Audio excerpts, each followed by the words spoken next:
C'est bien, très chers fidèles internautes qui nous suivent partout dans le monde sur www.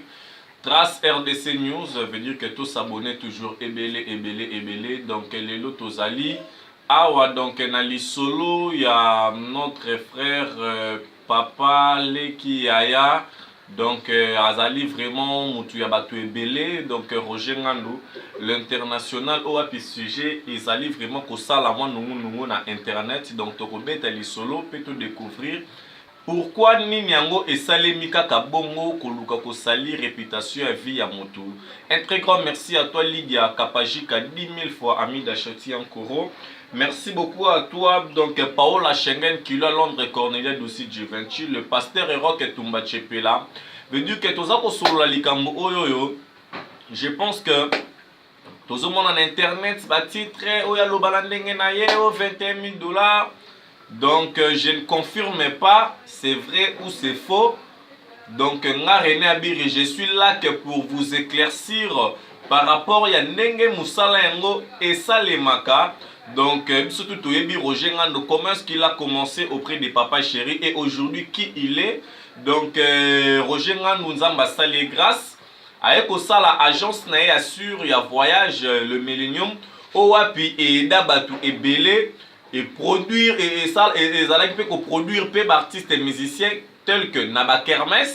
Donc agence le Millennium ezali agence moko Owapi papa chéri moko Jibem Piana azala qui paraît na yango. Donc je pense que tout le monde qui commence que agence wana ezala qui pour évoluer. Et alors, donc merci beaucoup à toi, maman Yvette Mbia. Maman Yvette Mbia. Donc, maman Yvette Mbia Mouninga. Donc, il y a maman Nabiso Brigitte Manika depuis Londres. Donc, Bazolanda Biso. Donc, Basile et moi si à Mondele depuis les États-Unis. Mon vieux José Tsangou, donc, à Londres, de Cloland depuis les États-Unis. Donc, tu as dit que non, agence Wana et Tinda Batebele na voyage na poto. Lelo est commis agence Yamabe. Nabamino kwa batebele o Roger Ngandou escroc o Roger Ngandou escroc bon. Déjà toyebi bino o bozo sala ba émission contre Roger Ngandou.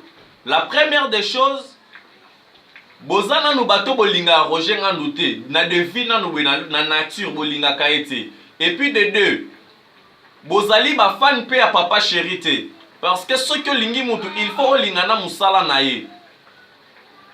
Totika kosala semblant, totika koliga kosalir réputation ya moto parce que réputation basaranaka na yango te. Vous savez combien est-ce qu'il a fait pour garder sa réputation.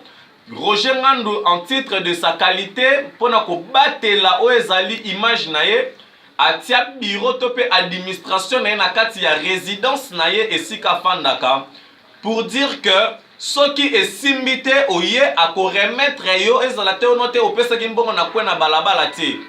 Et puis biso tout oyebi ba procédure ya voyage ezalaka tantôt ko simba tete. Ezate ka ke note il faut kaka esimba te.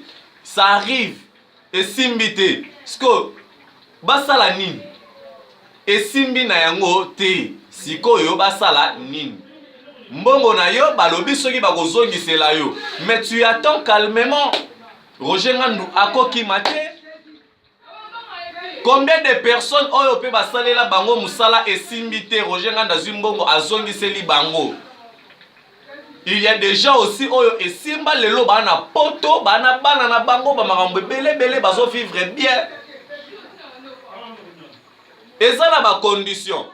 Batutu balaka na agence ba voyage bayebi makambo na zoloba.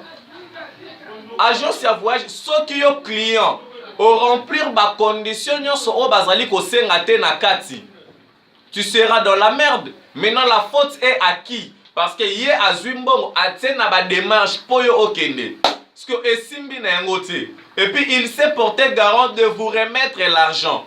Le comique beaucoup ma ressemble na internet. Tous à la professionnel, tous à la musala na biso na ndenge moko malamu et kosala vraiment kitoko makasi.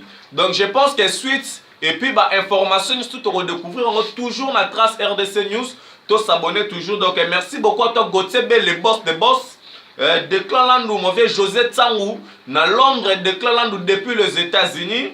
Donc maman Chantal Mampouya, maman Fifi Lukala azolanda biso Maman Sylvie Mbembe depuis Paris, Maman Sylvie Kabea aussi depuis Paris, Dani Tsunami Bokombe azolanda biso, donc Maman Yvette Mbia moninga ya Maman Brigitte Manika na Londres balobi, donc les amis inséparables, donc Maman Yvette Mbia, donc Cornelia Douci Givenchy, Paola Schengen qui est à Londres, ya Willy Moucheni le véritable code mondial. Donc merci à trop na ba fan o bolingaka nga René Abiri pour non saler la bido musala malamu, veut dire que vous s'abonner toujours et que ça la biso tout vraiment kitoko makasi. Merci et bonne continuité de suite de nos programmes sur Trace RDC News.